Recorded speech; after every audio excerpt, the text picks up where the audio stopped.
সুখে আমার দুঃখে বৃষ্টি নামে তোমার চোখে ভাঙে নদীর ঢেউ তুমি দেশে তুমি দশে তুমি আমাদের মতো কেউ রাখি তোমায় মন গহীনে হৃদয় আছে যেথা বঙ্গবন্ধুর কন্যা তুমি বাংলাদেশের নেতা তোমাদের যা কিছু আছে তাই নিয়ে প্রস্তুত থাকো মনে রাখবা রক্ত যখন দিয়েছি রক্ত আরো দেব এদেশের মানুষকে মুক্ত করে ছাড়বো ইনশাআল্লাহ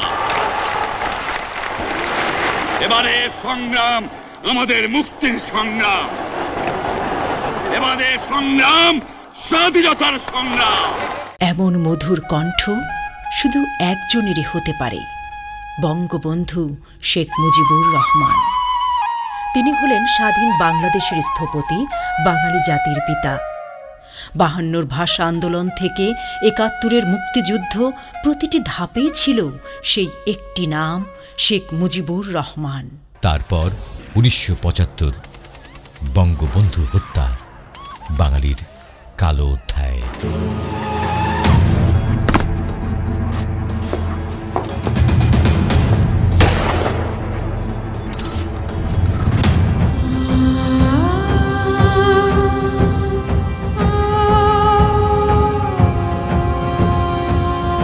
বঙ্গবন্ধুর হত্যার পর পরবর্তী দীর্ঘ ৩৫ বছরেই মেলেনি এই নির্মম হত্যার বিচার উল্টো খুনিদের পৃষ্ঠপোষকতা করে আসছিল পরবর্তী অবৈধ শাসক চক্র এই হত্যাকাণ্ডে সম্পৃক্ত ছিল একদল বিপথগামী সেনা কর্মকর্তা এবং সুযোগ সন্ধানী বেশ কয়েকজন রাজনৈতিক ব্যক্তিরা এর প্রমাণ মেলে হত্যাকাণ্ডের পর খুনিদের বিদেশে আশ্রয় লাভের ঘটনায় তাদের আশ্রয় প্রশ্রয় দিয়ে আগলে রাখলেও শেষ রক্ষা করতে পারেনি এরই মধ্যে বেশ কয়েকজনের ফাঁসি কার্যকর করা হয়েছে বাকিরা এখনো পলাতক তবে খুনিদের পৃষ্ঠপোষকরা এখনো সক্রিয় তাই চূড়ান্ত দায়মুক্তি এখনো হয়নি বঙ্গবন্ধু সুযোগ্য কন্যা বর্তমান বাংলাদেশের সফল প্রধানমন্ত্রী শেখ হাসিনার হাত ধরে মধ্যমায়ের দেশে পরিণত হয়েছে আজ বাংলাদেশ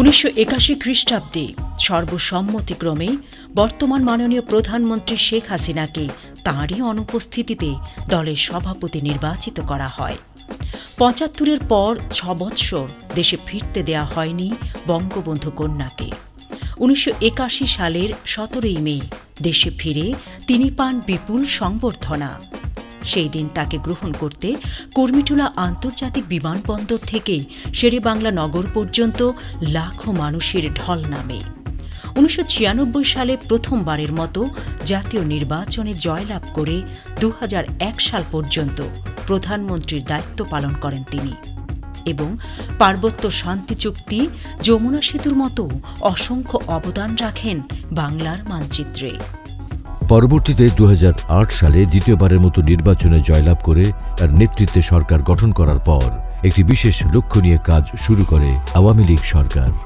২০২১ সালের মধ্যে ডিজিটাল বাংলাদেশ গড়ে তোলার অঙ্গীকার নিয়ে ভিশন 2021 ও ২০৪১ সালের মধ্যে আর্থসামাজিক অবস্থাকে আরও দৃঢ় করে তুলতে ভিশন 2041 ঘোষণা করেন তিনি যার ফলে বর্তমান বাংলাদেশে ইন্টারনেট ব্যবহারকারীর সংখ্যা ১৩ কোটি ছাড়িয়েছে মহাকাশ জয় করেছে বঙ্গবন্ধু স্যাটেলাইট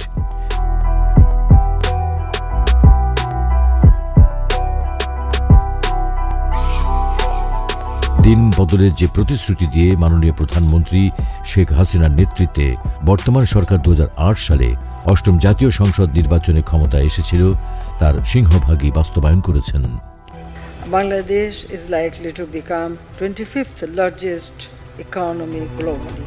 বিদ্যুৎ শিক্ষা স্বাস্থ্য কৃষি যোগাযোগ নারীর ক্ষমতায়ন কর্মসংস্থান আইসিটি সহ প্রতিটি খাতে যথাযথ কর্মপরিকল্পনার মাধ্যমে উন্নয়নকে গতিশীল করেছেন তার দক্ষ নেতৃত্বের ফলে বর্তমান সরকার খাদ্যে স্বয়ংসম্পূর্ণতা অর্জনের ক্ষেত্রে শতভাগ সফল ২০০৯ সালে বিদ্যুৎ সুবিধার আওতাভুক্ত ছিল ৪৭% মানুষ যা বর্তমান সরকারের পদক্ষেপে দাঁড়িয়েছে শতভাগ চালু হয়েছে নতুন ১২৭টি বিদ্যুৎ কেন্দ্র। আর রাজধানী ঢাকার চিত্র যেন পুরোটাই বদলে গেছে। Kuril flyover, mayor Hanif flyover, Moghbazar flyover, Banani rail crossing flyover, পাশাপাশি হাতির ঝিল প্রকল্প নতুন করে রাজধানীর প্রাণ এনে দিয়েছে। আর ছোট ছোট ভাঙা মহাসড়কগুলো যেন স্থান করে নিয়েছে উন্নতমানের হাইওয়েতে। সংবিধানের মাধ্যমে এদেশের মানুষের স্বাস্থ্য অধিকার নিশ্চিত করতে মাননীয় প্রধানমন্ত্রী শেখ হাসিনা বিশেষ ভূমিকা পালন করেছেন।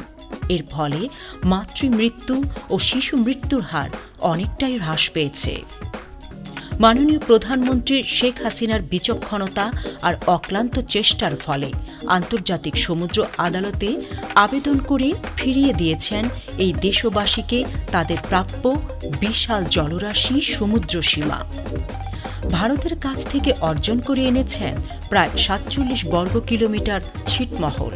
মাননীয় প্রধানমন্ত্রী শেখ হাসিনা তার নিজস্ব উদ্যোগেই বাংলাদেশ পুলিশকে করেছেন আরও আধুনিকায়ন ও যুগোপযোগী। ইন্সপেক্টর ও সাব ইন্সপেক্টরদের পদমর্যাদা বৃদ্ধি সহ নিশ্চিত করেছেন সকল পুলিশ সদস্যদের রেশন সুবিধা। জঙ্গি দমনে জিরো টলারেন্স নীতি ঘোষণা দিয়ে গঠন করেছেন কাউন্টার টেরোরিজম ইউনিট ও অ্যান্টি টেরোরিজম ইউনিট। বৃদ্ধি করেছেন পুলিশের জনবল ও আধুনিক সাজ সরঞ্জাম। ত্রিমাত্রিক পুলিশ বাহিনীতে রূপান্তরিত করতে গঠন করেছেন পুলিশ অ্যাভিয়েশন ইউনিট। আর জরুরি সেবা ৯৯৯ মাননীয় প্রধানমন্ত্রী দেওয়া আমাদের জন্য একটি বড় উপহার। Honorable Prime Minister, presenting you Sophia. আমরা এখন সোফিয়ার সাথে কথা বলবো। Hello Sophia, how are you? Hello, Honorable Prime Minister. I am fine, thank you. It is such a pleasure to meet you today. How do you know me? Well, I've read and learned about you. I also know that you are the daughter of the great leader and father of the nation, Bangabandhu Sheikh Mujibur Rahman. You are also called the mother of humanity and the one who envisioned digital Bangladesh. And also, your granddaughter has the same name as mine, Sophia. নারীর ক্ষমতায়নে অনন্য ভূমিকা রাখাতে মাননীয় প্রধানমন্ত্রী শেখ হাসিনাকে planet 50-50 champion agent of change অ্যাওয়ার্ডে ভূষিত করেছে জাতিসংঘ। আর মানবিক কারণে পার্শ্ববর্তী দেশের লাখ লাখ রোহিঙ্গাদের আশ্রয় দিয়ে বঙ্গবন্ধু কন্যা শেখ হাসিনা এখন বিশ্ব মানবতার জননী, মাদার অফ হিউম্যানিটি।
সালের ৮ মার্চ বিশ্ব নারী দিবসের শতবর্ষ পদার্পণ উপলক্ষে যুক্তরাষ্ট্রভিত্তিক সংবাদ সংস্থা CNN ক্ষমতাধর ৮ এশীয় নারীর তালিকা প্রকাশ করেছিল।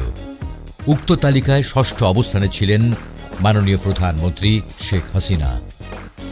12 জানুয়ারি 2012 দক্ষিণ এশিয়ায় শান্তি এবং উন্নয়নে অবদানের জন্য ভারতের ত্রিপুরা বিশ্ববিদ্যালয় কর্তৃপক্ষ মাননীয় প্রধানমন্ত্রীকে ডক্টর অফ লিটারেচার বা ডিলিট ডিগ্রি প্রদান করে।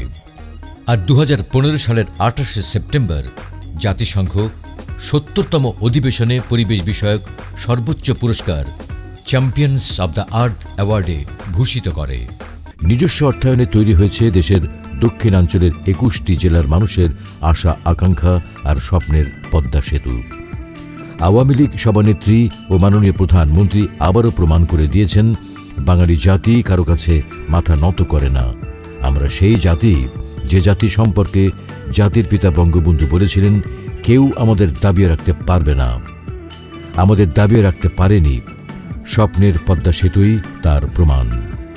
পাশাপাশি চালু হয়েছে মেট্রো রেল, আর উদ্বোধনের অপেক্ষায় রয়েছে দক্ষিণ এশিয়ার প্রথম টানেল বঙ্গবন্ধু টানেল ও বিআরটি প্রকল্প। পাশাপাশি হাতে নিয়েছেন 100 বছরের টেকসই বদ্বীপ পরিকল্পনা ডেল্টা প্ল্যান। করোনা মহামারীর এই দুঃসময়ে যেভাবে বাংলাদেশকে নেতৃত্ব দেবার গুরুভার সামলাচ্ছেন মাননীয় প্রধানমন্ত্রী শেখ হাসিনা, সফলভাবে করোনা মোকাবেলায় বিশ্বায়িত উদাহরণ সৃষ্টি করেছেন লাল সবুজের পতাকা। মাননীয় প্রধানমন্ত্রী শেখ হাসিনা তার সুদক্ষ পরিচালনা আর ইস্পাত দৃঢ় মনোবলের কারণে আজ সফলতা অর্জনে এগিয়ে যাচ্ছে বাংলাদেশ।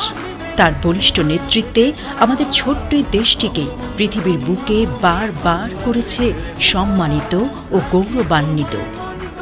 সরকারের উন্নয়নের ধারাকে অব্যাহত রাখতে আমাদের সবাইকে সচেতন হতে হবে এবং হাতে হাত রেখে কাঁধে কাঁধ মিলিয়ে কাজ করে যেতে হবে। বঙ্গবন্ধুর কন্যা তুমি বাংলাদেশ।